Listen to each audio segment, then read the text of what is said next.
Well, good morning. It's the 21st of January 2025, and you're with me again. We're going to take a little ride up to Menards. Everything is closed, the colleges, the schools, the senior centers. No pickleball. Not today. You'd freeze your pickle.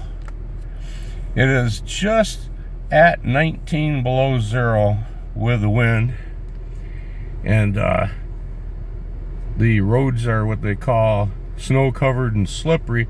They can't salt them. The salt won't work now.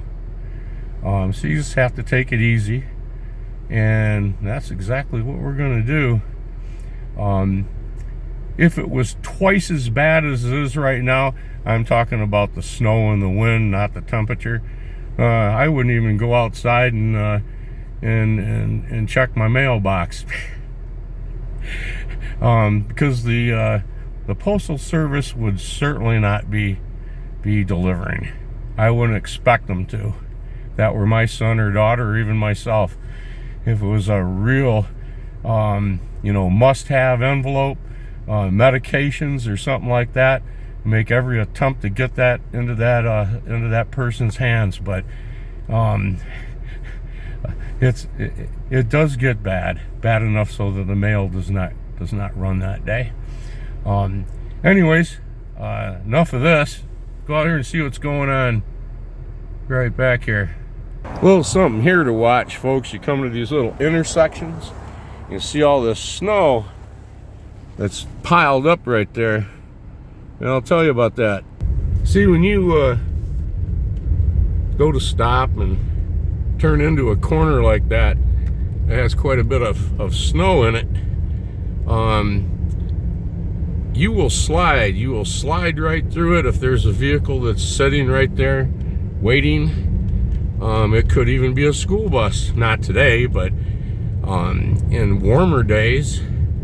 And folks just don't realize that is an instant little skating rink right there. And you may be all right out here at 25 or 30 miles an hour. You slow down, and then you hit that. You keep going, and you'll keep going straight ahead right into whoever's parked right there. And this little word to the wise, even though that you're at a slower speed, it's a little something called momentum.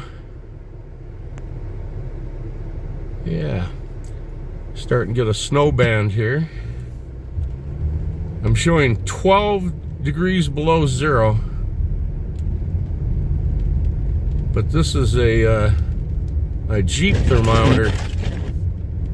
The one I have at home and the one on the TV, they're accurate. And my heart goes out to those down south again, in the snow bands and the cold temperatures of Louisiana, below zero.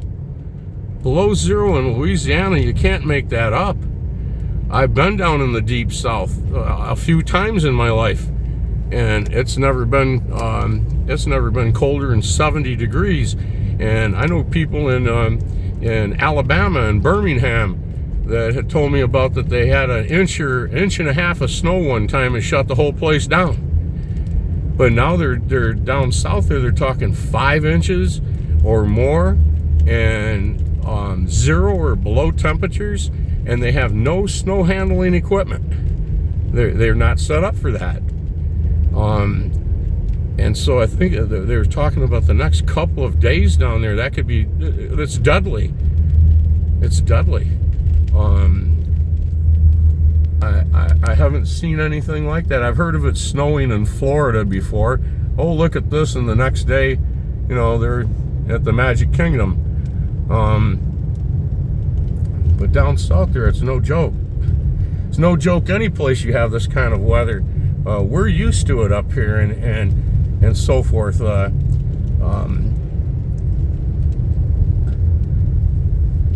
down there, not. I'll be right back.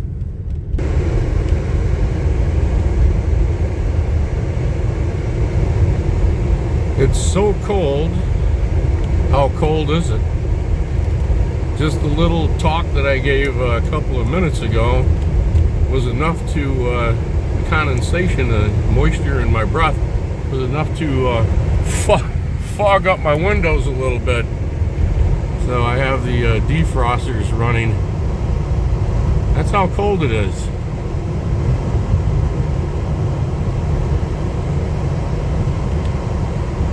I even have a little poem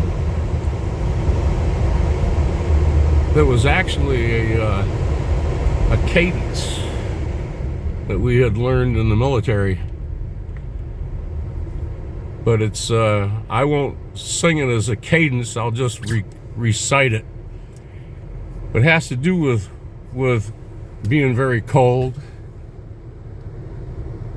It says, how cold is it? Well, it's cold as a frog by an icy pool.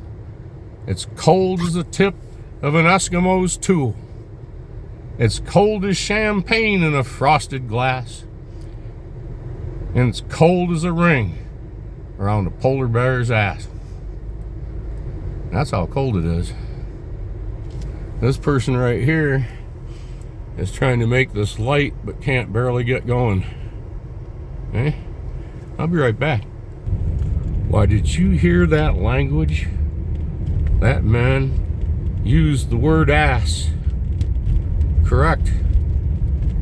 It's used in the Bible. Got a cold Dodge product right up ahead of me. That is one frosty Charger.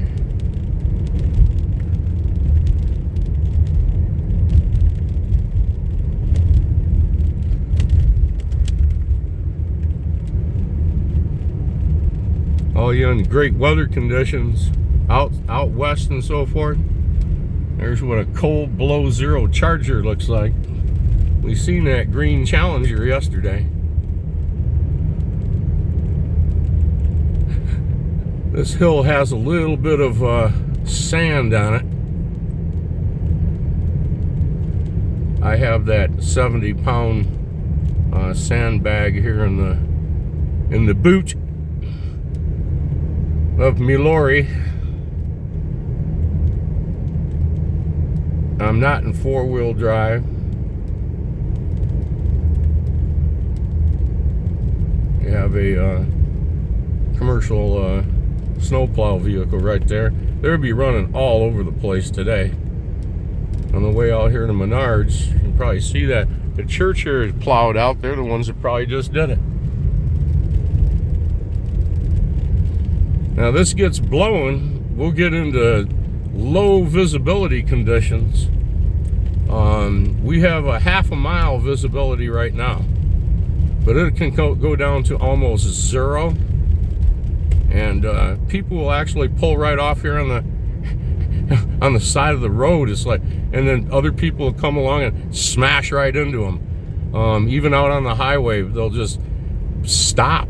It's like, please don't go out there. But they get caught in it. You come from the east and you're heading towards the west, and like I made videos before, this section of I-94, I said right here is where they happen, and they have since I made that video.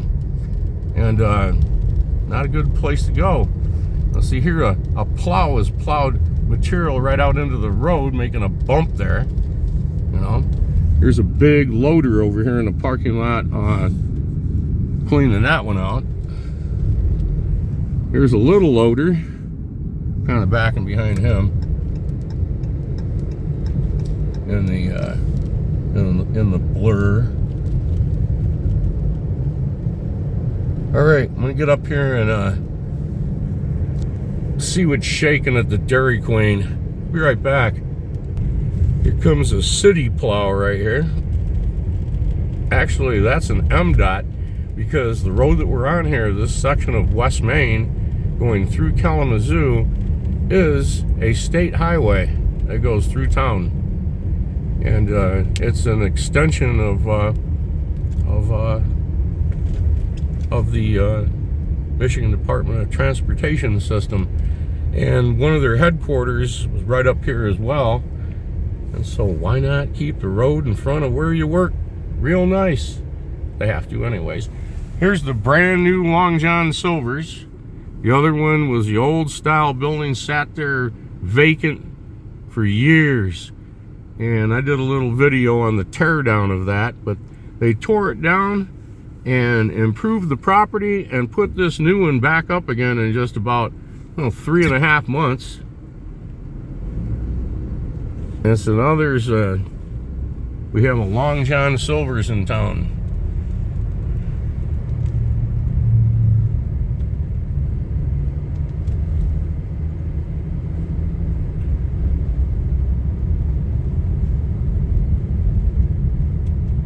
Here's the interchange or intersection of US 131 and West Main. Here's the MDOT barn right there. That plow just came from. The highway looks proverbial snow-covered and slippery. You can see it over there. Just like what I'm on right here, but people seem to be wanting to go about 45 miles an hour. For this type of stuff, that's still a little fast. I'm going 28, right there, 28.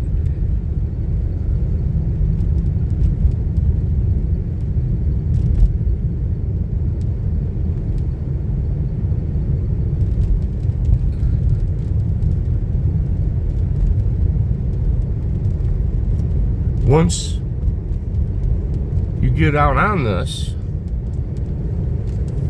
that individual there in the white Lexus is probably all-wheel drive, and they're going along at close to 40 miles an hour, because right now I just tracked up to 30, and they're busting by probably 35 or so. And see, now here we're coming up on people turning at this light, and he's got brake check going on. Okay. It's all right. They didn't hit nobody. I'm sorry, anybody.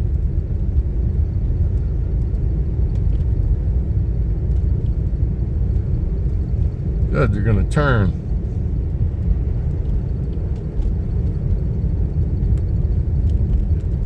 And I'm not saying I'm the best driver either. It just is, I can't remember the last time I've been in an at-fault accident. I can't remember the last time I've been in a no-fault accident. I can't even remember the last time I was given a citation. Boy, I sure missed a whole bunch of them, but I ain't gonna admit to that. It's gotta be a statute of limitations on driving fast. Decades ago. We'll just throw that in there at the last. That ought to cover it. But not anymore. All right. Turn in right here and see what's shaking here. Anything you can put in the paper sacks, 15% off. I just remembered that. But I can't get a 6-foot long, 3-inch diameter jack pole or basement support pole into a paper sack. Maybe I can just put the paper sack over the end of it and walk up there in good faith and say, smile at the lady. I'll make sure I go through the line that's got a lady. You know, maybe not. She might say, my son's pulled that on me before. It's not going to work. Full price. Unless you're a contractor. Well, I am going to put the sack over the end of it. And no jokes about, I bet you that's the first time you've had to put a sack over the end of something and start laughing about something. No. That's unkind. Although I have had a couple of bottles of wine out of I had a paper sack around it many moons ago. I'm gonna go in here and do it anyways. Get that 15% sack, just see if they'll they'll go along with it. I won't damage the sack or anything so it can be reused. It's never good to damage the sack. The 15 percentile. All right, enough is enough. I got work to do and it's cold as heck out. See you in the next one. Won't be probably till tomorrow. Stay warm.